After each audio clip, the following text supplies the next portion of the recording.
Magandang araw, class! Magandang araw po, Guro. Okay.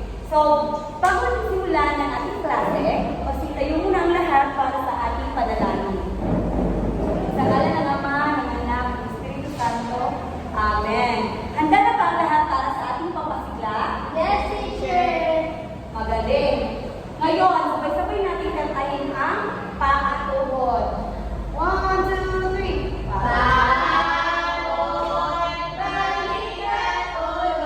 Magaling! Ngayon, bago kayo upo, pulutin muna ninyo ang mga basura at ilagay sa bag. Tapos na ba? Yes, teacher. Okay. So ngayon, bago tayo magsimula, tignan natin muna kung sino ang lumiban sa klase. Barbie, Present. Princess, Karen, Present.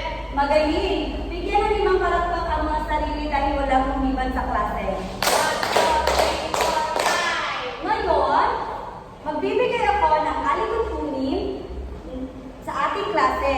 Ang una ay, pag merong nagsasalita sa harap, kayo ay mananahimik at makikinig. Ang pangalawa, bago sumagot, magtaas muna ng kamay.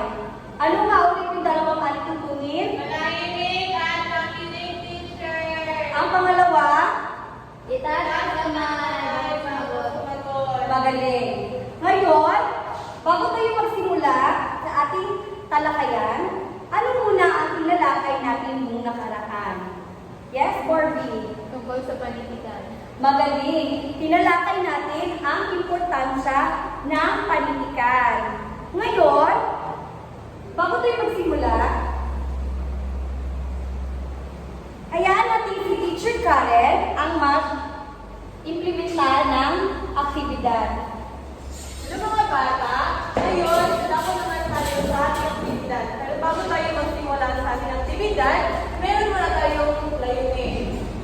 Para sa ating layunin, sa pagtatapos sa talakayan, ang mga mag-aaral ay inaasahan na matukoy ang pagkakaiba at pagkakatulad ng gusto, malaisipan sa lalikain at kasabihan sa pamamagitan ng isang talakayan ng may 5% kagustuhan. Para sa ating aktibidad, ito ay pinakaganda panitikan sa mga larawan. So, mga bata, makinig para sa ating direction. Hatiin ang klase sa dalawang grupo. Ito ang unang grupo at ito ang pangalawang grupo. Ang bawat grupo ay bibigyan ng flashcard o mga imakita na ugnay sa uri ng panitikan. So, meron ako dito iba't ibang imakita sa panitikan. Ang gulo ay magpapakita ng at ibibigay ko ito sa dalawang grupo. Ang gulo ay magpapakita ng pangungusap na nauugmay sa bawat uri ng politikan. So, meron ako dito iba't ibang pangungusap. Ang gagawin ninyo ay tutukuyin ninyo itong pangungusap sa pamamagitan ng pagtataas ng imahe. Naintindihan? Yes, teacher. Ang unang grupo na magtataas ng tamang imahe ay bibigyan ng puntos. So, handa na ba kayo? Yes, teacher. Magaling. So, simulan natin ang ito ang una. Ano ang hindi mo nakikita pero laging kasama mo? Nasa una. Wow! Magaling!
dahil madali lang, matukoy, Maintindihan. maliit. Paano nakakatulong ang mga halimbawa ng panitikan sa inyong pang-araw-araw na buhay? Ito ay makikita sa iba't ibang sa ating paligid, yung kagaya ng ibon, ng buwan. Yes, teacher. At ito ay makakatulong sa ating buhay. Diba? Yes, teacher. Magaling. Para sa ating, so, base sa ating aktibidad, ito ang ating, alalin natin ngayon. Ito ay pinamagatang bugtong, palaisipan, salawikain, at kasabihan.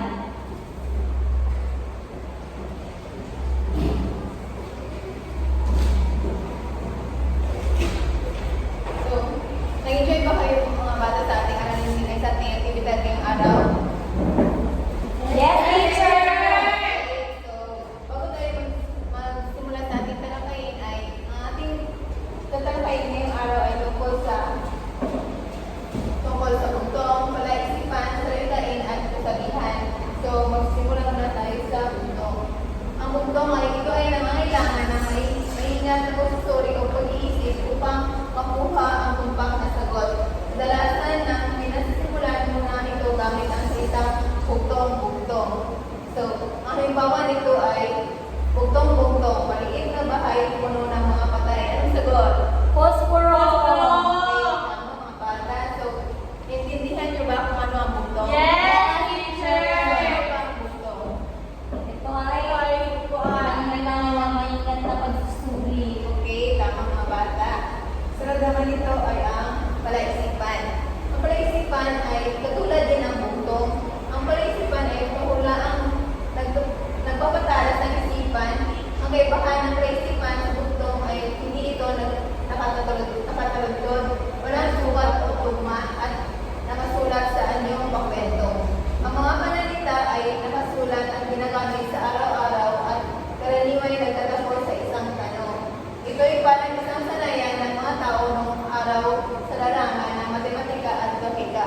Ang halimbawa nito ay ako ay nasa gitna ng dagat, nasa huli ng daigdig at nasa unahan ng globo. Anong sagot? Litrang G! Okay, tama mga bata. So, naintindihan niyo ba kung anong palaisipan? Yes, teacher. Ano bang palaisipan? Walang sukat o tugma. Okay, mabuti. Okay, tama na yung sagot. So, ang kasunod naman ay ang salikain. So, ang salikain ay ito ang mga kaisipang binhi ng filosofiya na nananatak natin sa ating mga ninuno at nagbibigay aral dito sa ng mga paalala sa ating mga ninuno at malalim na pagkakulugan sa mga salitang ginagamit. Ang halimbawa nito ay ang ginagawa sa pagkabata kadalasan ay nadadala sa pagtanda. So, ano bang salikain nga? Ito ay May mga kaisipan na binuhi ng filosofiya, teacher. Okay, tama mga bata. So, sunod naman ay ang kasabihan. So, ang kasabihan ay ito ay karaniwang ginagamit sa panunokso o pagpunan sa kilos ng isang tao. Halimbawa nito ay ang putak-putak, batang duwag, matapang, katla sa bugal. So, ganyan ang mga kasabihan. Ito ay karaniwang ginagamit sa panunokso at pagpunan Pagpunan sa sa kilos. kilos ng isang tao. So, naiintindihan ba ang ating tinalakay ngayong araw mga bata? Yes, teacher. Okay. So, yan na.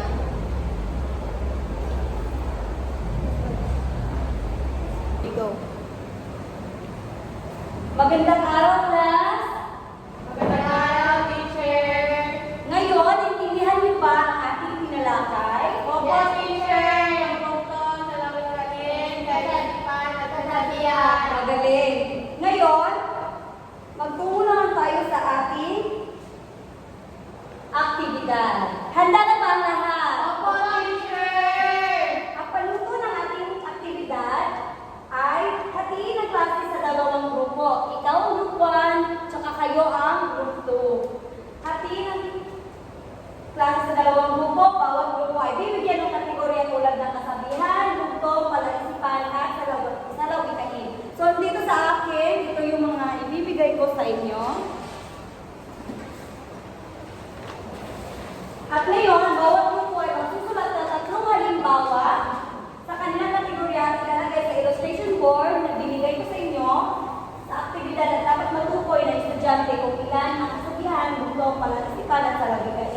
Pagkatapos ay ipapaliwanag ninyo kung bawat grupo kung ano ang mga halimbawa at paano ito nag-uugnay sa inyong araw-araw na buhay o kultura.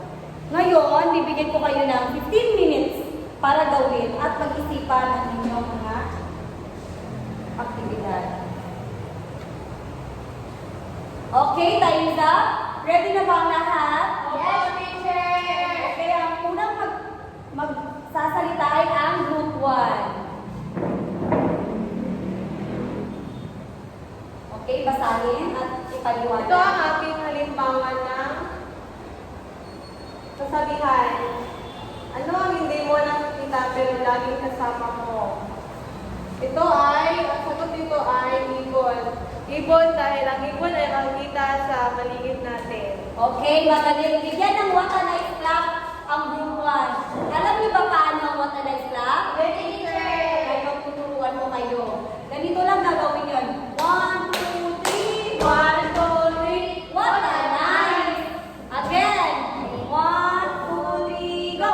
1, 2, 3. 1, 2, 3. What a nice! Ngayon naman ang group 2. Ang napili kong halimbawa ay halimbawa tungkol sa bugtong. May katawan ng tao pero hindi buhay. Ito ay manika. Dahil ang manika ay lagi kong kasama sa bahay. Yay! Bigyan ng what a nice clap ang group 2. 1, 2, 3. 1, 2, 3. What a nice! Sobrang galing ng lahat at ako ay nagagala at natutuwa dahil talaga kayo ay nakinig sa ating diskusyon. Nag-enjoy ba ang lahat? Opo, teacher! Magaling. So ngayon, si Teacher Chona ang magbibigay sa inyo ng pagtatayan. So, ngayon mga bata, base sa diskusyon na ating tinatay, ngayon ay meron tayo sa pagtalaman. So, meron ako dito mga papel na ibibigay sa inyo at nilalagay mo sa kantan. At basahin ang bawat pangungusap kung ito ba ay isang bugtong, palaisipan, salawikain o kasabihan. So, ngayon, ibibigay ko sa inyo ang mga papel at inyo ito sasagutan sa 5 minuto lamang. At isulat ha kung ito ba ay, kung tutukuin kung ito ba ay isang palaisipan, salawikain, kasabihan, o bugtong. So, isulat ang pangungusap, sapat na. So, 5 minuto lamang ang aking bigyan sa inyo. So, time is up. So, ipasa na ang mga papel sa harap kung kayo ay tapos na.